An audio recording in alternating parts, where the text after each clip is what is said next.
Good morning student. आज हम सामाजिक अनुसंधान के प्रकार पढ़ेंगे, the type of social research.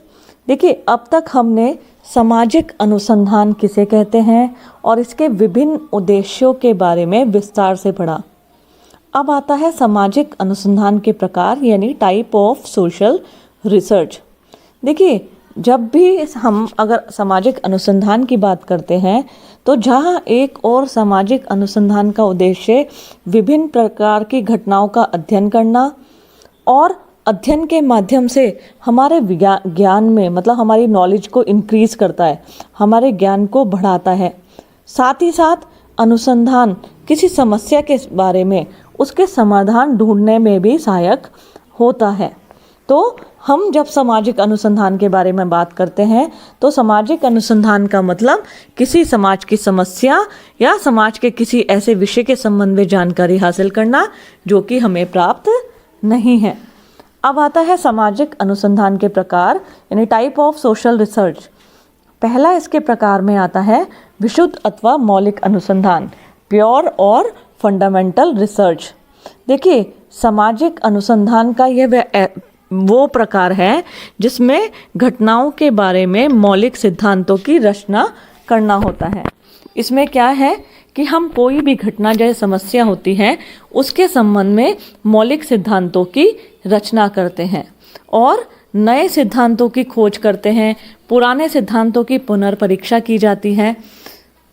वास्तव में अगर हम देखें तो इसका उद्देश्य होता है पूर्णतः किसी एक नए सिद्धांत को प्रस्तुत करना। देखिए, हमारा समाज में परिवर्तन बदलता होता रहता है, मतलब समाज बदलता रहता है। जब हम देखते हैं कि समाज में कोई नवीन दशा या नवीन समस्या उत्पन्न हुई है तो उसका जो समाधान होता है पुराने सिद्धांतों के आधार पर नहीं किया जाता।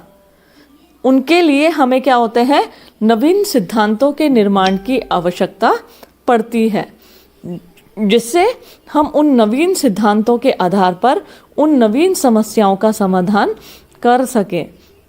विशुद्ध अनुसंधान के बारे में श्रीमती पीवी यंग ने भी कहा है कि विशुद्ध अथवा मौलिक अनुसंधान उसे कहा जाता है जिसमें ज्ञान का संचय केवल ज्ञान प्राप्ति के लिए ही हो। और देखिए, विशुद्ध अनुसंधान में सिद्धांतों को विकसित करने अनेक व्यवहारिक समस्याओं को समाधान मिलता है हमें। जब अनुसंधानकर्ता नए सिद्धांतों और नियमों को बनाता है, देखिए, विशुद्ध और मौलिक अनुसंधान में जब एक अनुसंधानकर्ता नवीन सिद्धांतों को और नवीन नियमों को बनाता है तो इससे क्या होता है, उससे होता है जो भविष्य में उत्पन्न होने वाली विभिन्न समस्याएं होती हैं उसका समाधान मिलता है। इसको मैं आपको एक एग्जाम्पल से समझाऊंगी। जैसे कोविड एक नवीन वायरस है, नवीन समस्या है, तो इसका इलाज हम पुरानी दवाइयों से नहीं कर सकते, पुरानी वैक्सीन से नहीं करते। जैसी ये समस्या है इसके लिए नवीन दवा या नवीन वैक्सीन की आवश्यकता होगी। ठीक उसी प्रकार विशुद्ध अनुसंधान या मौलिक अनुसंधान क्या है, जो हमारे समाज में नवीन घटनाएं, नवीन समस्याएं जन्म लेती हैं, उनके लिए नवीन सिद्धांतों का निर्माण किया जाता है। उन नवीन सिद्धांतों के निर्माण से ही उन समस्याओं का हल या उपाय ढूंढा जाता है, जिसे हम कहते हैं विशुद्ध या मौलिक अनुसंधान। और साथ ही साथ जो विशुद्ध अनुसंधान है उससे हमें विशेष समस्या से संबंधित मुख्य कारकों को जानने में भी मदद मिलती है। देखिए स्टूडेंट, अब आता है व्यवहारिक अनुसंधान, जिसे हम कहते हैं अप्लाइड रिसर्च। जो हमने बताया है दूसरा अनुसंधान है व्यवहारिक अनुसंधान, अप्लाइड रिसर्च। देखिए, अभी हमने जो विशुद्ध और जो पहले वाला सिद्धांत है मौलिक अनुसंधान की बात की थी, वो नवीन समस्या के संबंध में नवीन सिद्धांतों के निर्माण पर बल देता है। लेकिन जो हमारा व्यवहारिक अनुसंधान, जैसे कि इसके नाम से ही हमें पता चलता है व्यवहारिक, हम कहते हैं ना कई बार किसी आदमी को कि ये व्यवहारिक आदमी है, मतलब हर चीज़ को ध्यान में रखकर बड़ा सॉफ्ट नेचर होता है, उसे व्यवहारिक कहते हैं। तो सामाजिक अनुसंधान का दूसरा प्रमुख स्वरूप है व्यवहारिक अनुसंधान।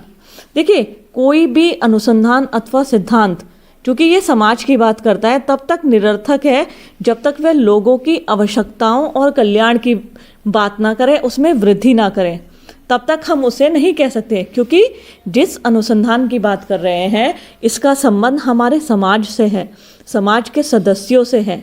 तो व्यावहारिक अनुसंधान ऐसे अनुसंधान को कहेंगे जिसमें किसी समस्या विषय के साथ जानकारी हासिल करने के साथ साथ उसके समाधान को खोजा जा सके, तब ऐसे अनुसंधान को हम क्या कहते हैं?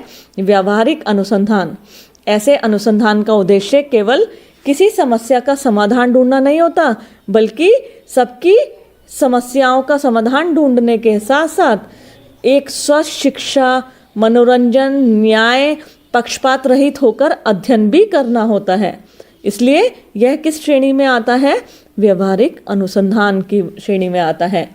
देखिए, व्यवहारिक अनुसंधानकर्ता स्वयं ही किसी समस्या का समाधान नहीं करता, लेकिन कुछ व्यवहारिक विषयों से संबंधित एक ऐसा यथार्थ अवश्य प्रदान करता है जिससे क्या होता है? समाज सुचारू रूप से चलता है। श्रीमती पीवी यंग ने कहा भी है कि व्यवहारिक अनुसंधान का तात्पर्य ज्ञान के उस संचय से है जिसे मानवता की भलाई के कार्य में लाया जा सके। इसलिए मतलब इसे क्या कहा, तभी इसे जब हम किसी की भलाई के लिए कार्य करेंगे, इसलिए इसे क्या कहा जाता है? व्यवहारिक अनुसंधान। तो ध्यान रखना स्टूडेंट, मैंने अभी तक बात की है विशुद्ध या मौलिक अनुसंधान की, और दूसरा है व्यवहारिक अनुसंधान जिसे हम कहते हैं अप्लाइड रिसर्च। तीसरा इसमें आता है क्रियात्मक अनुसंधान, एक्शन रिसर्च।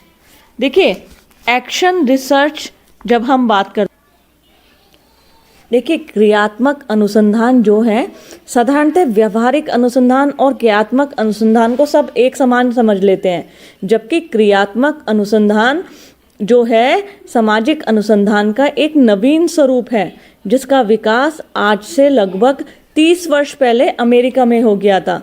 देखिए, क्रियात्मक अनुसंधान क्या है? इसे MS कोरे ने लिखा है कि जब एक अध्ययनकर्ता अपने निर्णयों तथा क्रियाओं की दिशा निर्धारण करे, उन्हें सही बनाने अथवा मूल्यांकन करने के लिए जिस प्रक्रिया के द्वारा अपनी समस्याओं का वैज्ञानिक रूप से अध्ययन करता है, तो उसी को क्रियात्मक अनुसंधान कहा जाता है। देखिए, वास्तव में हम कहते हैं ना, जो हमने विशुद्ध अनुसंधान की बात की थी वह नवीन सिद्धांतों के निर्माण पर बल देता है, लेकिन अगर हम क्रियात्मक अनुसंधान की बात करें तो हम किसी समस्या के बारे में उसकी जब समाधान प्रस्तुत करते हैं, वर्तमान में उसकी उपयोगिता को भी स्पष्ट इसमें करना होता है। जैसे फॉर एग्जाम्पल, अगर हम किसी संगठन या से किसी दुकान में कार्यरत व्यक्ति के वैज्ञानिक रूप से समस्याओं का अध्ययन कर रहे हैं, तो हमें अपने ढंग से उसको देखने, मतलब कहने का मतलब है, यदि हम किसी व्यक्ति का, जैसे कोई सरकारी नौकरी करता है या कोई व्यक्ति दुकान पे कार्य करता है, हमें उसका अध्ययन करना है, तो हमारा देखने का दृष्टिकोण जो होगा अपना व्यक्तिगत होगा। ठीक है, हमें उसके संबंध में अपनी निर्णयों, नीतियों और कार्य करने के तरीकों में स्वयं से ही सुधार करना होगा। तो ऐसे अनुसंधान का जो उद्देश्य होता है वो मतलब एकदम से नहीं होता, वो उसके दूरगामी प्रभाव होते हैं। और इसमें क्रियात्मक अनुसंधान जो होता है एक तरह से उपचारात्मक मतलब जैसे हमने कहा था ना, ये समाधान प्रस्तुत करता है, समाधान मतलब व्यक्तिगत नजरिए से प्रस्तुत करता है, इसलिए इसे क्रियात्मक अनुसंधान कहा जाता है। एक्शन रिसर्च इसको हम कहते हैं, जो कि तत्कालिक समस्याओं का समाधान ढूंढने के लिए क्रियात्मक जो अनुसंधान है ये बहुत इम्पोर्टेंट रोल प्ले करता है। लास्ट जो हमारे सोशल रिसर्च का टाइप है वो है दल अनुसंधान, टीम रिसर्च। कई बार एक व्यक्ति ही अनुसंधान करता है और वो क्या करता है, वो अपने नज़रिए से हर चीज़ को देखने का प्रयत्न करता है। देखिए, मैं महिला हूँ, मुझे सारी महिलाएं ही अच्छी लगेंगी, ये फैक्ट है। मुझे अपनी जाति और अपना धर्म बहुत प्यारा है, कहीं ना कहीं मुझे उसकी बुराइयां भी अच्छी लगेंगी। तो कहीं ना कहीं व्यक्ति अपने व्यक्तिगत उससे प्रभावित रहता है। तो दल अनुसंधान या टीम रिसर्च उसे कहते हैं जिसमें जब कोई अनुसंधान कार्य किया जाता है तो उसमें एक से अधिक व्यक्ति अनुसंधान कार्य में अपना योगदान देते हैं। क्योंकि अनुसंधान कार्य में योगदान देते हैं जिससे क्या होता है, सबके सोचने का नजरिया अलग होता है, सबके पक्ष सोचने, कहते हैं ना सबका एक किसी चीज पे अगर हम 4 लोगों के विचार लें तो चारों लोगों के विचार अलग अलग हमारे पास एकत्रित होके हमारे पास एक की जगह 4 विचार हो जाते हैं। तो यही टीम रिसर्च है कि सामाजिक जीवन के क्षेत्र इतने जटिल और विस्तृत होते हैं कि एक अनुसंधानकर्ता द्वारा उसका समुचित अध्ययन नहीं किया जा सकता। विशेषीकरण के इस युग में हम ये मतलब सोच भी नहीं सकते। अगर हमें किसी घटना या समस्या के विभिन्न पहलुओं पर नज़र डालनी है तो हमें कहीं ना कहीं दल अनुसंधान जो होता है उसका प्रयोग में लाया जाता है। तो स्टूडेंट्स, ये है सामाजिक अनुसंधान के प्रकार।